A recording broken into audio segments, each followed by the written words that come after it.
Welcome, everybody, to Survive in Advance on the Grueling Truth Sports Network. Survive in Advance is brought to you by MyBookie.ag. To get up to 100% cash back bonus on your first deposit up to $300, make sure you go to MyBookie.ag, put in the promo code LEGEND. Also, you can go to the top of the GruelingTruth.com page, click on the banner. That'll take you through to do that also. And we're also brought to you by Seat Giant, which you go on Seat Giant, get a 10% back on your purchase for hockey tickets or whatever tickets you want by putting in the promo code LEGEND. I am your co-host, Mike Goodpaster, and right now I want to welcome in. You can't talk until you're introduced, Steve. Be quiet.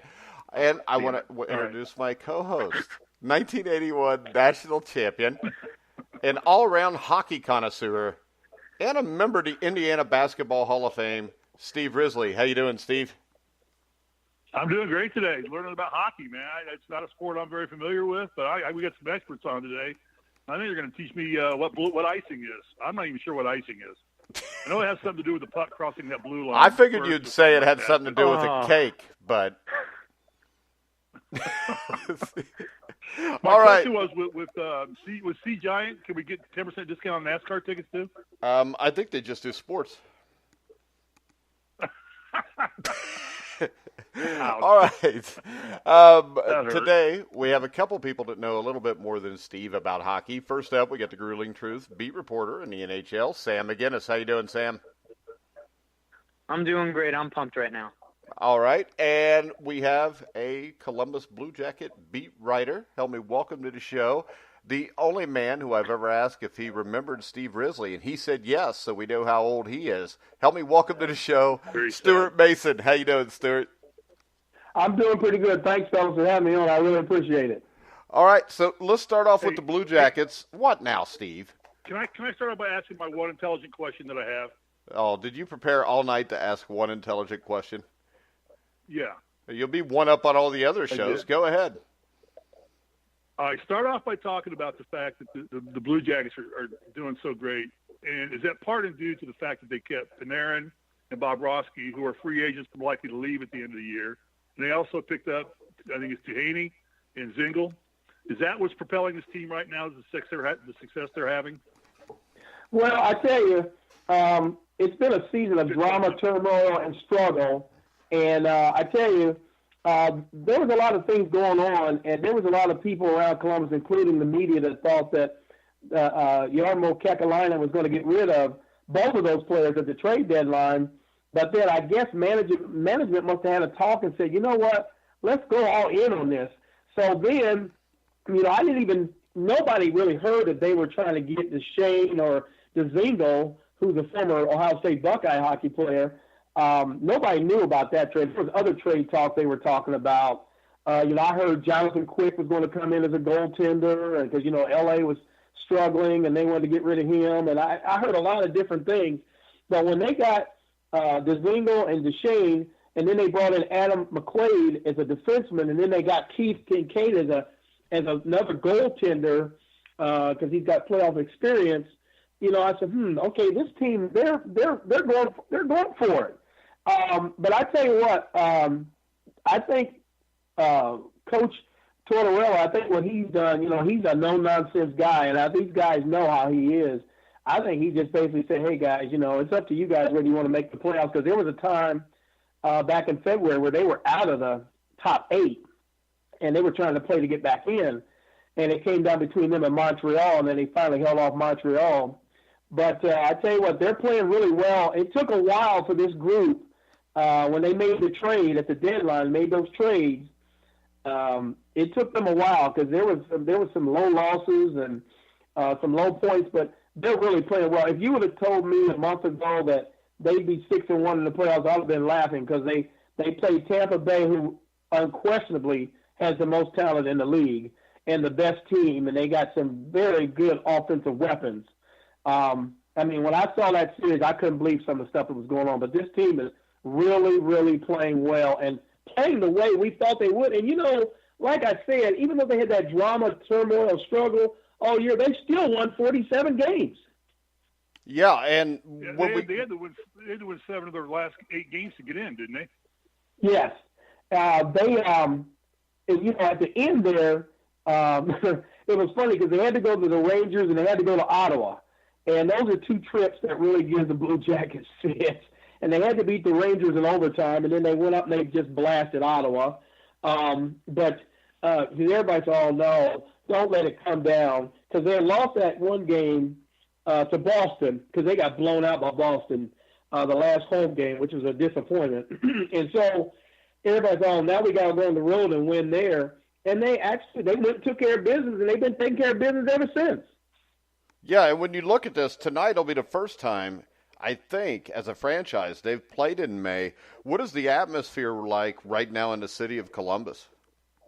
You're right about that fact. They've never played in May.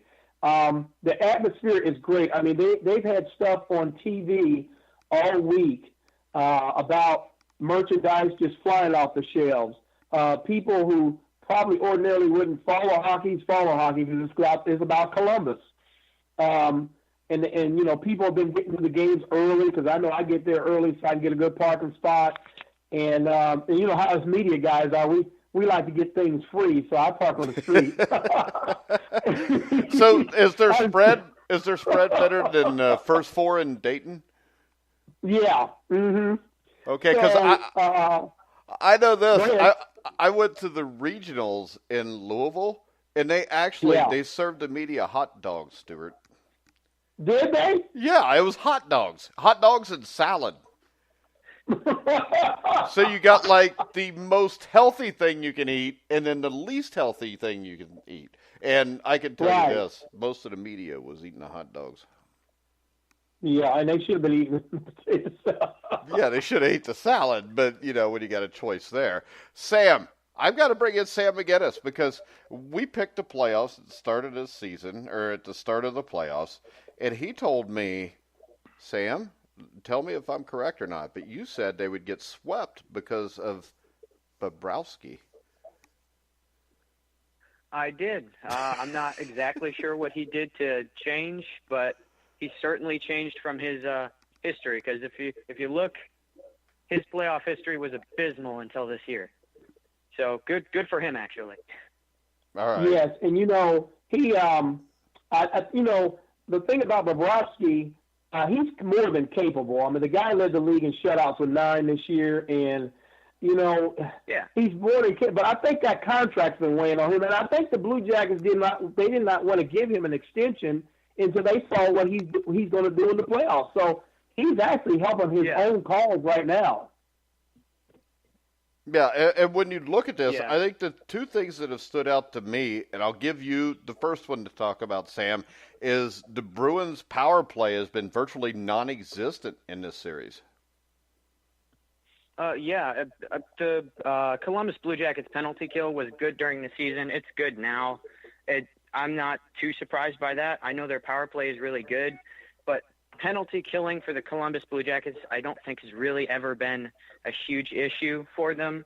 Occasionally they'd have a slump with it, but for the most part I think they've stayed consistent with it, so that does not surprise me. Yeah, and the other thing, Stuart, that really stands out to me is just the difference in this series so far, I think, has been the Columbus Blue Jackets' physicality. You know, that is something that really surprises me because even though they play in the Metro, and you know in the Metropolitan Division, it's a physical division. If you're not physical enough, you're not going to do well. But they had the most teams in the playoffs out of that division.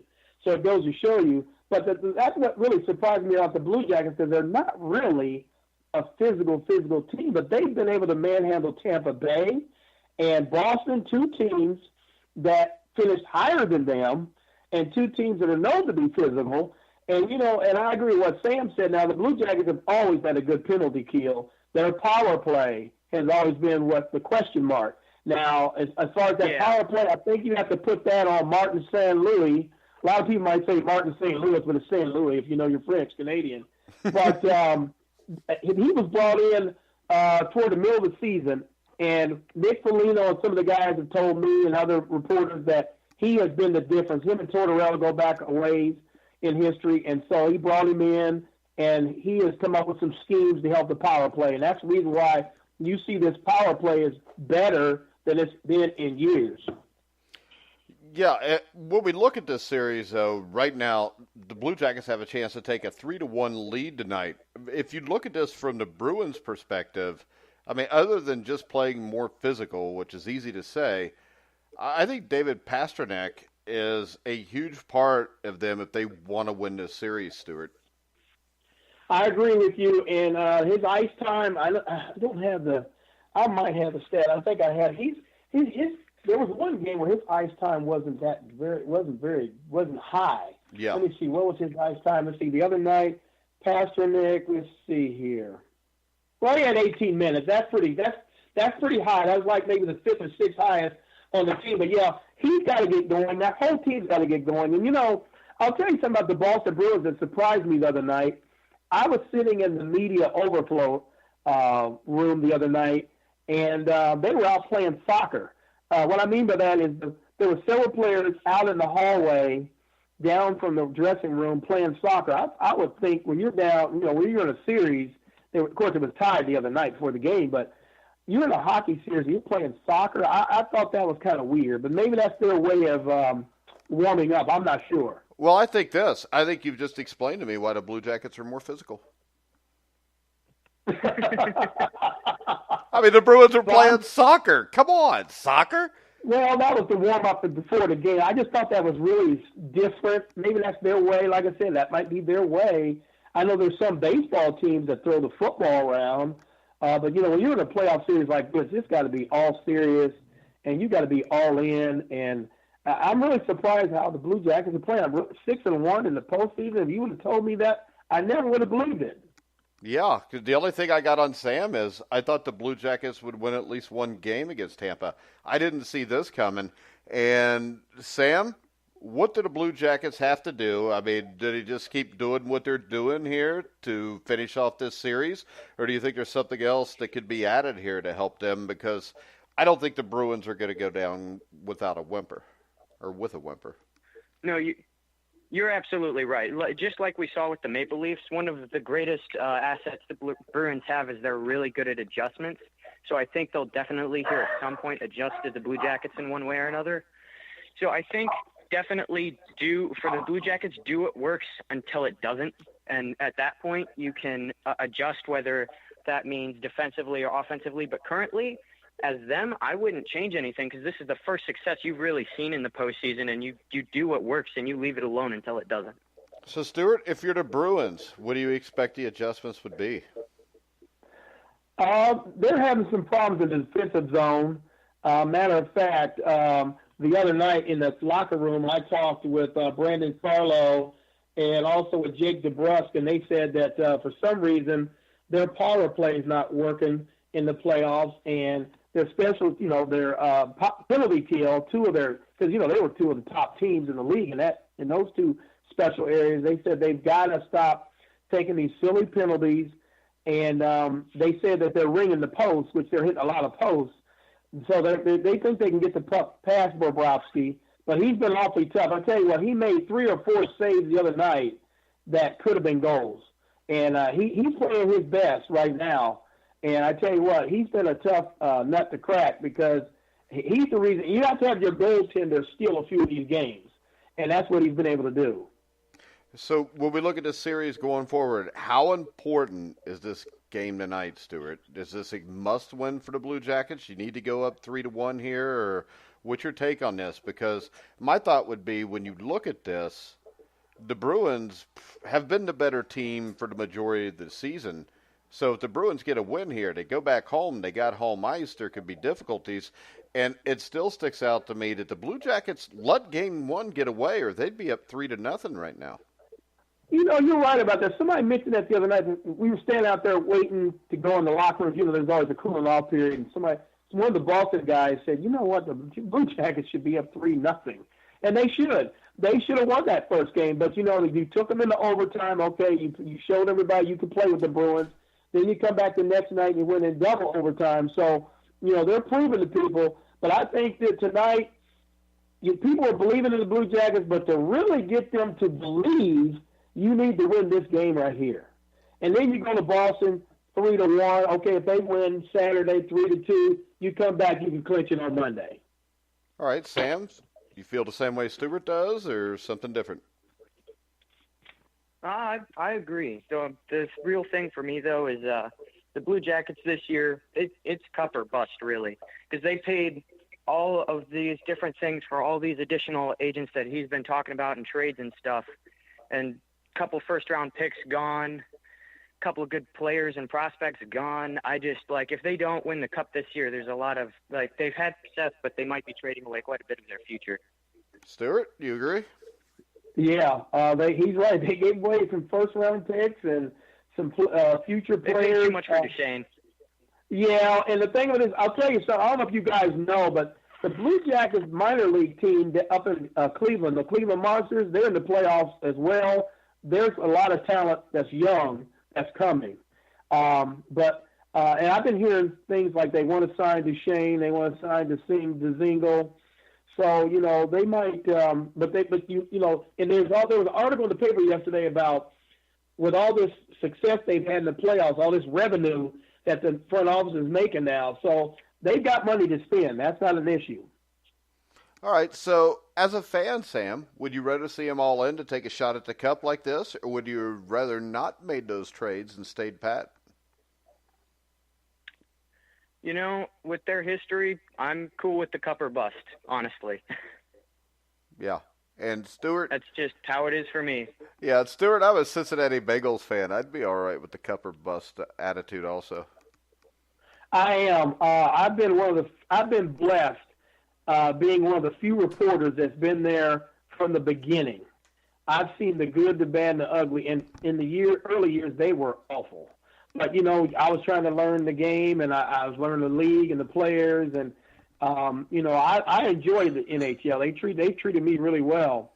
And, there's always a joke. Commissioner Bettman, he can't remember my name, but he calls me Jackie Robinson because he knows he's Jackie Robinson in Columbus, So, I'm having fun with it. I love the Blue Jackets.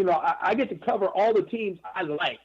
So, I'm almost when I heard that Yarmo was going to do this, when all these trades were made, I said, man, they want to win now.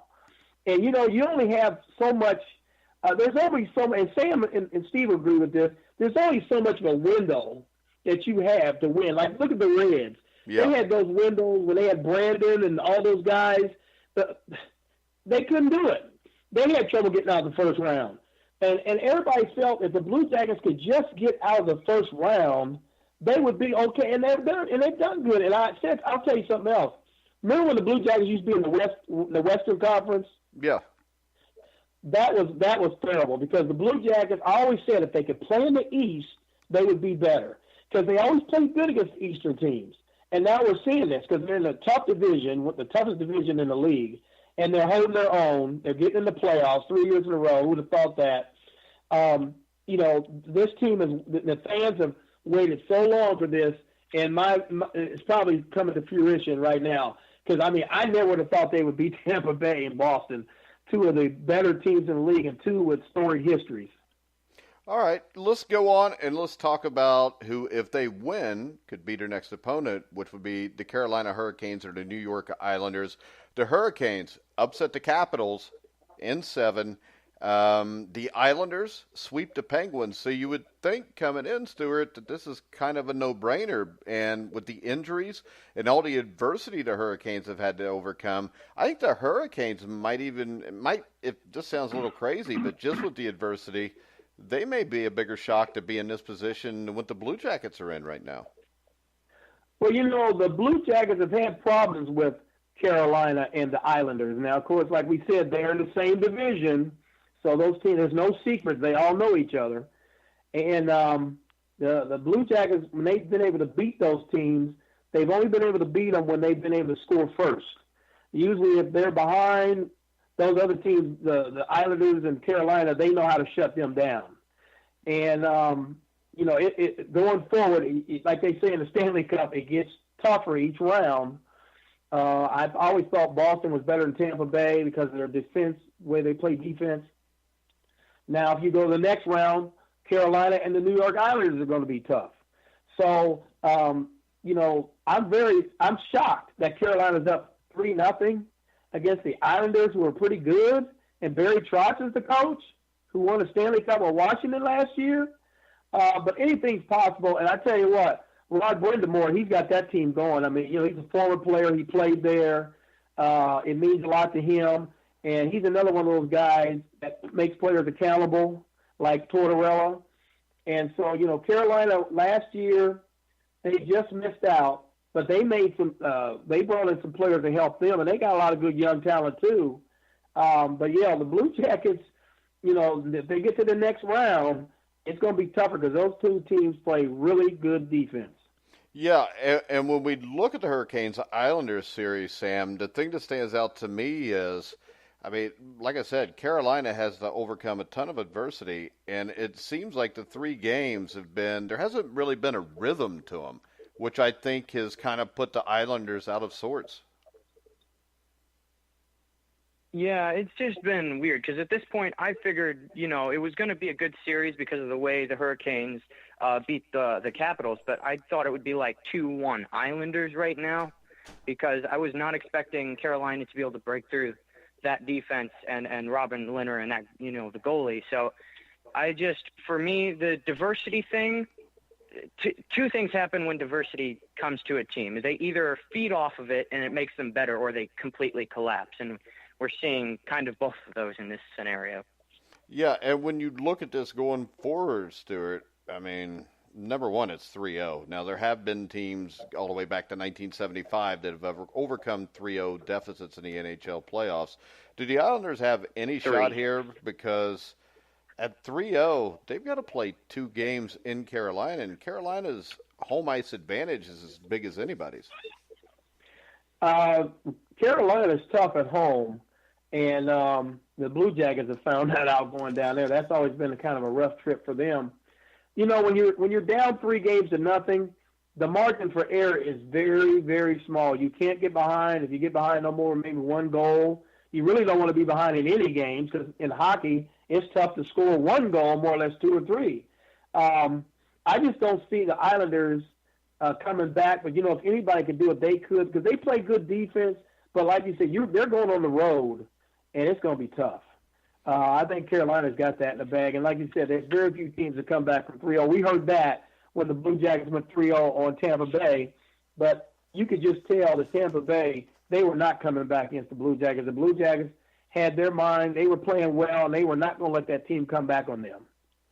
And hey, Stuart, one of the things I read was the Hurricanes. I was reading through some of the dossier, is Mike hates that word, but I like to use it. No, I love it when you use that word. You're the only person that uses the word dossier anymore. One of the words I think that's about the Hurricanes is they play a real fun brand of hockey, real loose.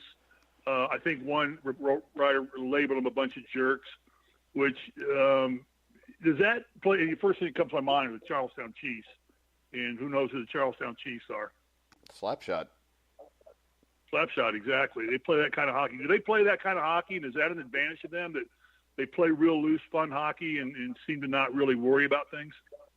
Yeah, that's how the Blue Jackets kind of play. They're not really worried about anything, even all this stuff that's been said all year about Bob and Brett, and they just play loose. And, the thing about Carolina, and I can say this about the Islanders too, you don't get very much. You get very little room to shoot. The ice doesn't open up against those 2 teams.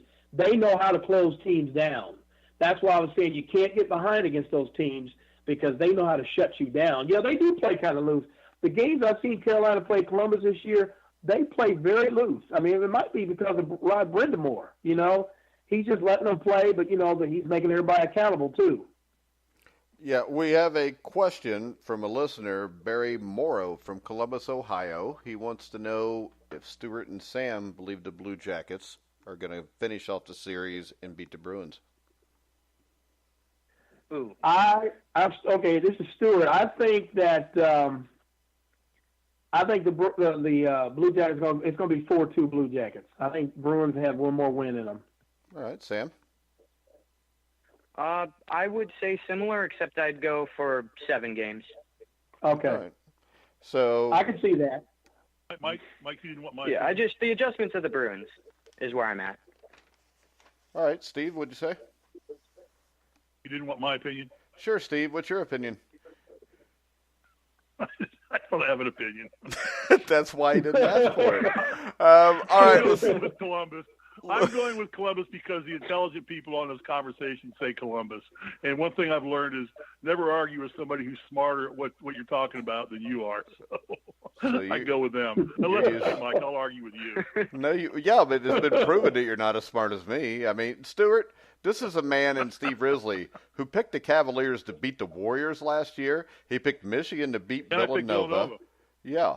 Did you pick the Rams over the Patriots in the Super Bowl, or did you go with the Patriots there? Sam and Stuart, I am a bona fide idiot. There's no doubt about it. I am the comic foil to Mike's genius intelligence. But he has a ring. Hold it. He does. You picked the Rams over the Patriots? No, I don't know if he did or not. Did you pick the Rams? Because if he picked the Patriots, it's just because he made me pick first, and then he just did what I did, so he wouldn't look like an idiot. You know what? I learned from a genius. I just follow you. All right, let's go to the West Coast. We got the Colorado Avalanche against the San Jose Sharks. The Sharks have won 5 out of their last 6 since being down 3-1 against Vegas. I think the Sharks, the team depth to me is what stands out in this series, Stuart. Yeah, San Jose has been one of those teams that are always good in the regular season but kind of falter in the playoffs. I saw a little bit of the game the other night. They were leading. They were playing at home, and they were leading, and they kind of let Colorado back in the game. Colorado's another one of those young teams like the Blue Jackets that are hungry, and they want to get further. They got dreams of getting to the finals as well, the Western Conference Finals. San Jose's a team that's kind of due because they got a lot. Their windows getting to be shorter because they got a lot of older players.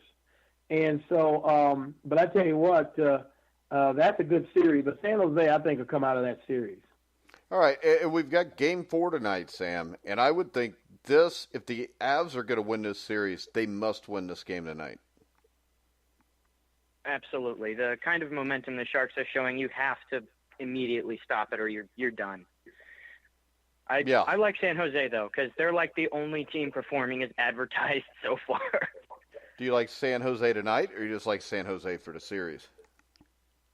Definitely the series. Tonight, I still think they'll win tonight too, but tonight I'm a little less confident about. But the series, I think the Avs will win tonight, and then I think they'll lose the next 2, including at home. I think the Sharks will get them in 6. That's fair. But all right, next up, we've got a weird series: the Dallas Stars and the St. Louis Blues. And the Blues, I think, are similar in story to Columbus, where this is a team in January looked dead. They brought up Gordon Bennington from the minors. He's played unreal since then, Stuart, and has really spurred this team into what has turned into a great season for him. I'm glad you brought up St. Louis. They came to Columbus February the 2nd, and they had been below 500 for a long time. And they just started winning some games under the new coach. And they beat the Blue Jackets here. A lot of the fans were saying, oh, that's a bad loss, blah, blah, blah. Of course, it's a Western Conference team, so you ain't got to worry about it. But St. Louis, when they won that game, that was the first time they had been over 500 in a long time. I remember that because we were talking about it in the post game when I went into the dressing room. And the Blues – and Coach Tortorella said something then. He said that the Blues, he said, that team is better than you think they are.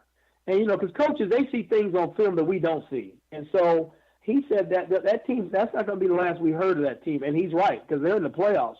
They went on a nice run. And like you mentioned, when Bennington came up was when that team started playing. And I think he did play in that game against Columbus, if I remember right. But because they had some goaltender problems. And goaltenders get injured and just some bad goaltending play. But it seems like they took off when February hit, and they've been rolling ever since. Yeah, and Sam, anything to the game last night where Bennington kind of loses his cool, gets 2 stupid penalties at the end of the second period? Because this is a kid that, even coming up from the AHL, even though he's only played 40 or 50 games, has basically been unflappable. Is maybe this starting to get to him? Or do you think this is just a competitive guy that was getting his butt kicked and kind of lost his cool for a minute? I think he may have just lost his cool for a minute because really he's been playing great. He's shut up every doubter he's had all season. So I think, occasionally, especially with younger players, they just kind of lose their cool for a couple minutes. But I think he'll be fine. All and right. this is one of those series where goaltending is like the most important. So I'm definitely going to be looking forward to the game. All right, we have a question from Jake in Toledo, Ohio. He wants to know what Stuart thinks about the job Dallas rookie head coach Jim Montgomery has done this year. Great job. I don't even think the Stars were one of those teams that people thought would be in the playoffs, because, you got the LA Kings on that side. You've got Anaheim. You've got Minnesota. There's some teams that aren't in the playoffs that you would just assume would be. He's done a great job. Some of these no-name coaches, sometimes they take the league by surprise, and he's done a great job with that team. Dallas, like I said, we only get to see Dallas twice a year. They come here once, we go there once. But when they came here, they looked pretty good. And I didn't know at the time they were going to be a playoff team, but they looked pretty good. But he's done a great job. All right. So who do we like in the West? Between these two series, who do you think comes out of them, Sam? The Blues and the Sharks. All right, Stuart. Blues and the Sharks. Steve. Blues and the Sharks. I'm not an idiot that much. My kind of question, have we heard from our friend up north, Lucas? Did he have any questions about the Toronto Maple Leafs? No, because there are no questions to ask because they got eliminated. That's right, yeah. So, Lucas, I hope you're listening. So, yeah, he'll eventually listen one way or the other. Too bad they still don't have a defense. And Lucas will be with us tomorrow, as so will Sam, because Sam had an idea for a show. He wants to count down the top 10 choke jobs in professional sports history or sports history. So, Sam, you better be prepared since you asked for it. And Lucas, of course, works for Rogers Sportsnet in Canada. I'm ready. Hey, I'm pumped for that, too. I had a question, being a hockey novice. It seems to me that this sport, more than any, really plays well in smaller markets. Like you have Columbus, Raleigh. I consider Nashville a small market. Some of the Canadian cities are small. San Jose, those are what you would call major NBA or NFL cities. How does hockey survive so well in these smaller markets? Who you asking? Well, I think that this is Stuart. I think that here in Columbus, it's thrived because we don't have the NBA here, and we don't have the Buckeyes have a basketball team, but in the winter, that's all you got. You got the basketball Buckeyes, the Lady Buckeyes, and you got the Blue Jackets, and the fans love that team. And even when the team was struggling, all those years where they weren't very good, they still had 14,000 to 18,000 people in the seats. So it just, we asked Commissioner Bettman why Columbus, when they first came here, and he said Lamar Hunt believed in the Blue Jackets, the ownership, because he knew the McConnells, and that he just had a good feel that he thought, because, we had the Columbus Chill. I don't know if you remember that. We had the Columbus Chill. They played in a 5,000-seat arena, and it was sold out every night. And that helped us get the Columbus Blue Jackets.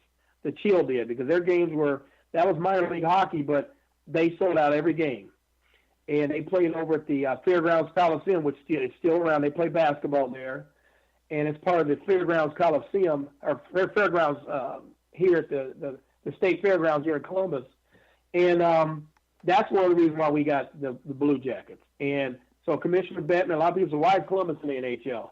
Well, fans love, they're making money, and they have a nice arena, and the fan base here is great. If you put up a winner, and if I remember right, the Blue Jackets Nationwide Arena is one of the top arenas for what they call it, entertainment during events. Yeah. And so there's always giveaways and everything. So it's a class organization. They've always been nice to me. So in the media. So somebody mentioned the other night they didn't think the Blue Jackets treated the media good and all that. Don't believe that. They have treated us really well. Well, and I think also Steve, the big thing about hockey is it is the one sport that is better to watch in person. And I think also the NHL treats the fans much better. I think the ticket prices are not cheap, but it's a lot cheaper than going to most NFL or NBA games. But you're a lot closer to the action, and it's played indoors, so you don't have to freeze your butt off. Yeah, and I read like where the Canes have already booked $2.5 million in ticket renewals for next year. They went from 400,000 at this point last year. I'm just reading this right now, but they were at 72% renewal rate at this time last year. Now they're up to a 91% renewal rate. Like I said, they've already booked $2.5 million, up from 400,000 last year. So the fan base loyalty for hockey seems to be really the strongest of any sport there is. I mean, you're talking about loyal fans that come because they root for their team, not they get free tickets from somebody and go to Staples Center and watch Showtime play, who stink. But hockey seems to get it right for their fan base. They seem to do better than anybody for their fan base. Well, and I think this, and Sam, I know that you're a young guy and you've followed hockey the last couple of years, but the thing to me about hockey is this. You watch the NFL, it seems like they stop for everything. Whether it's a touchdown, a fumble, the quarterback needs to tie his shoes. We got to get in a commercial about Steve's Viagra or whatever it is. Major League Baseball takes hours to complete. Hockey, I think, is by far the fastest pace of game around. It's 3 20-minute periods. You stop for icing, offsides, penalty calls, stuff like that, but the periods fly by. You got everybody racing all over the place, hitting each other. And I just think that when you get down to it, I think it's the best sport to watch. I think it's a better sport or just as good to watch on TV as any sport because I don't have to sit through 2 hours of commercials. I don't even know. Does hockey have timeouts? Yeah. Yes, they do. Do they? Okay, I don't know. I know they make lines. They're not used very often, though. No. You usually get, maybe each team will use one at some point, but that's about it. So this game, if a period is 20 minutes long, that period, when you say Stuart, lasts about 30 minutes in real time. Yeah, there was a couple games this year, one of them against Boston. Because Boston came in here twice, and I think there was the two games. I think the first period, that the game went by so quick. Usually the games are done around 9:30. I think the game was done around like 9 maybe, and I think the first period went like in 20 minutes, the actual 20 minutes. And so, yeah, it is fast paced. I tell you, there's some there's some games that are just cloggy, and what I mean by cloggy is there's penalty after penalty after penalty. But for the most part, it is a fast game. And you mentioned timeouts. Each team gets one because there's so many timeouts during the game. Yeah.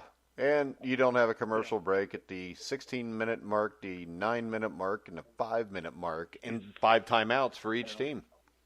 Right. Yeah. So Steve, any more questions from our hockey novice? I was watching the Blazers and Nuggets last night, and we had dinner ready, waiting to go. We were wanting to watch Jeopardy because this guy's winning all over the place. And it's like, there were 30 seconds to go. I think it took almost 30 minutes to play the last 30 seconds. It was ridiculous.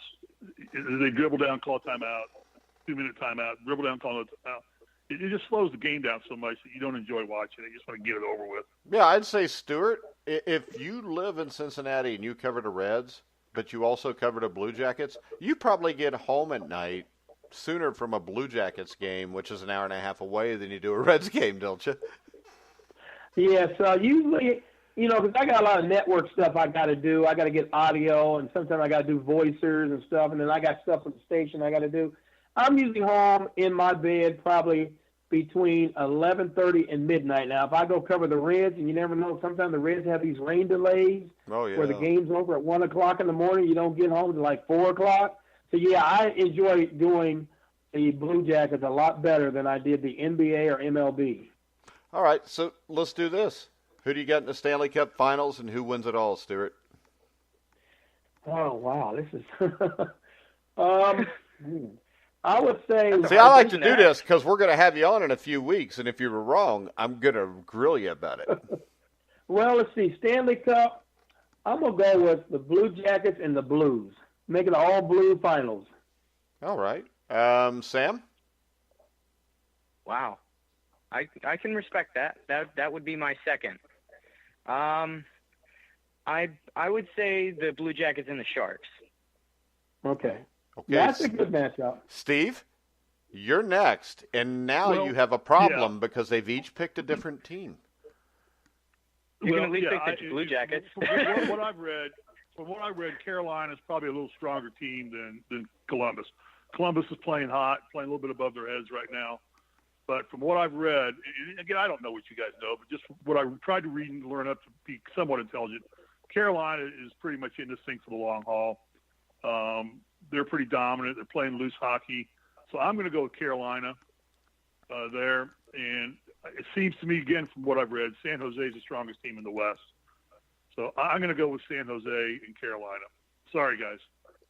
That's fine. You don't have to be sorry. I'll be wrong. I mean, That's not right a bad now, pick, actually. right now, No, that's not bad. That's not a bad pick. right now, though. And he's right. Carolina is better than the Blue Jackets. I mean, they finished ahead of them. They gave them trouble all year. But one thing I think we forgot to mention, the Blue Jackets have more 20-plus goal scorers than any team in the league. They got 7. There you go, Steve. And the good thing for you guys is Steve's always wrong, like I so said, you guys I'm pick just going on what safer I've now. read. I mean, I've not followed it, but I'm going to go with Carolina and San Jose. That's right. fine. Got to pick a California team. I live out here in California. You got to go with the California team. I'm going to go That is, yeah. Carolina. I don't know. Carolina versus St. Louis. I really think Dallas can beat St. This is why Louis, hockey's though. great. Yeah. And the great thing about hockey Sam, is Sam and Stuart. this year, He wants to pick. He wants to pick San Jose, but he won't because that's who I picked.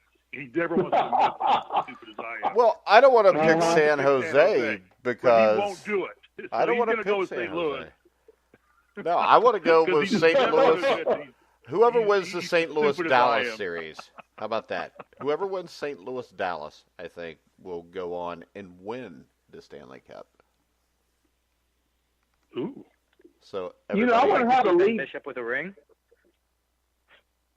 I wonder how the NHL feels about these upsets. A lot of these young teams, these upstart teams, have kind of turned the tables. I mean, you're going to have some new teams in the finals, and I don't think the NHL likes it. They always say the good things for the public, but they always like Washington and all those other teams in there.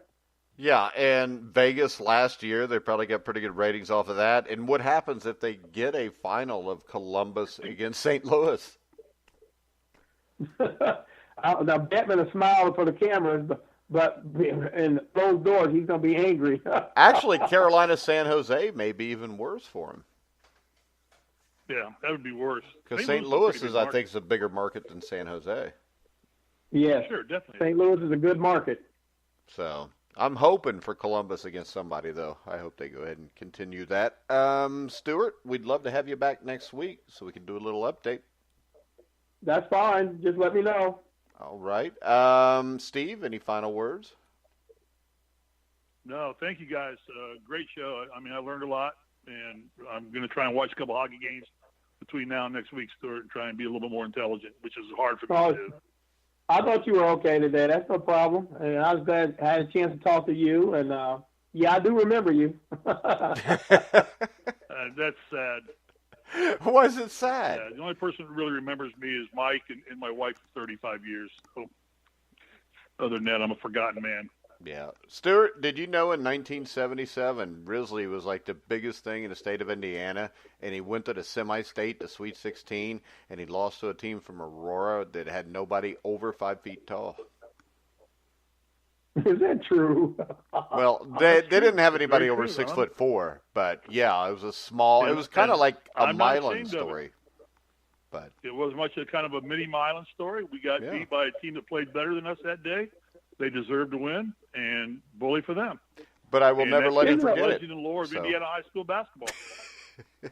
Hey, isn't Aurora down around where they make caskets and stuff like that? Batesville down in there? Yep, Aurora Casket Company. My sister actually is the head of. She's the head of HR there, and actually I grew up at Aurora. That's how I know. Okay. It's funny. Right after they beat us, a casket showed up at my driveway. No, it didn't, Steve. It did not, Steve. You're From making your stuff Aurora up now. basketball team. Yeah, I'm making that up. Yes, I am. know.